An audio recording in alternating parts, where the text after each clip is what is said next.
and I come to talk about a so-called war between China and the USA on the topic of artificial intelligence, because starting today, July 9th, the traffic blockade of OpenAI's ChatGPT API in China begins.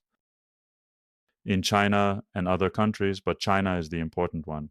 Does OpenAI make the decision because of, let's say, the reservations the American government has regarding competition and other things related to national security, etc., to block access to its API, right? Starting today, to ensure complete restriction and prevent unauthorized usage. And this has a quite strong impact because evidently there are many, many Chinese companies that have been developing various different software and hardware applications on OpenAI's API. Evidently, this would mean significant financial gain and considerable revenue for OpenAI, and suddenly, in a relatively brief period of time, they make this decision. This, of course, has prompted major Chinese players like Baidu, Alibaba Cloud, and others, such as Tencent, etc. Well, they should start creating express programs to provide these companies with in-house solutions, I mean, within China at good prices, with a transition plan, and so on, to quickly replace what they had with OpenAI and ensure they don't suffer a major impact, like special migration programs. And this comes hand in hand with the fact that we are already in a state where there are several models developed by Chinese companies that, in global benchmarks like Mamlu, which is significant in the field of artificial intelligence and machine learning, showing remarkable progress and advancements, etc. They are indeed acknowledged as representations, as benchmarks for the quality of model behavior, since they are actually already at those levels. I really want to show it, but I'm such a klutz. Shall I just share my screen and let me quickly show you what I'm talking about, okay? A bit more detail if you don't mind.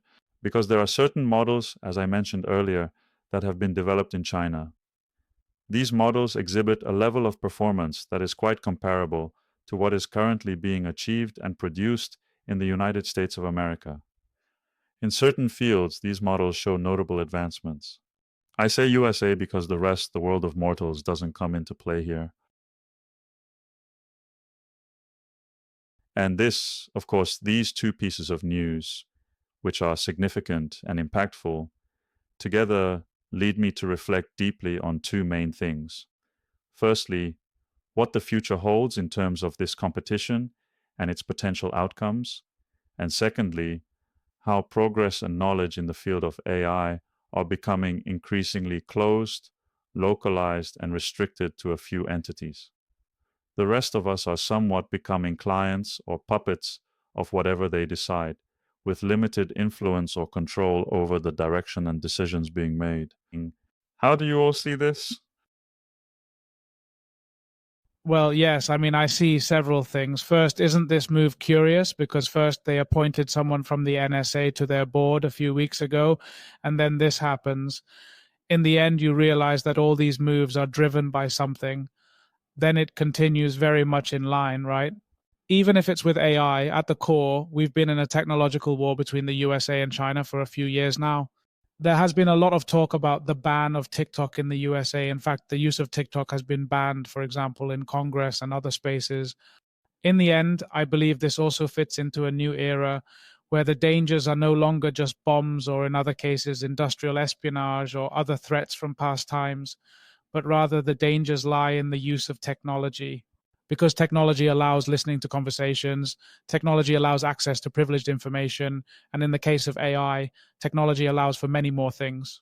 So, in this context, surely more and more everything related to technology, whether it be this or anything else, will be increasingly subject to these types of restrictions. And what you say about it becoming more local is indeed true, because many various things are compromised, from security issues to cultural matters in various aspects. Part of the issues, for example, that have arisen with TikTok is how it is fragmenting some cultural aspects of Chinese culture or certain cultural topics, or how it can distort the knowledge or way of thinking of new generations. Do you think technology is a rather dangerous weapon? Yes, in Europe, we are somehow outsourcing, delegating all technological knowledge. Well, all is a very big word, but certainly a good part of the technological knowledge, especially in applications. There are many people who have been claiming for a while that we should have what they call European champions, ones that could be at a global level instead of being so fragmented like the USA, and to have companies that are global but European without the internal competition that sometimes exists.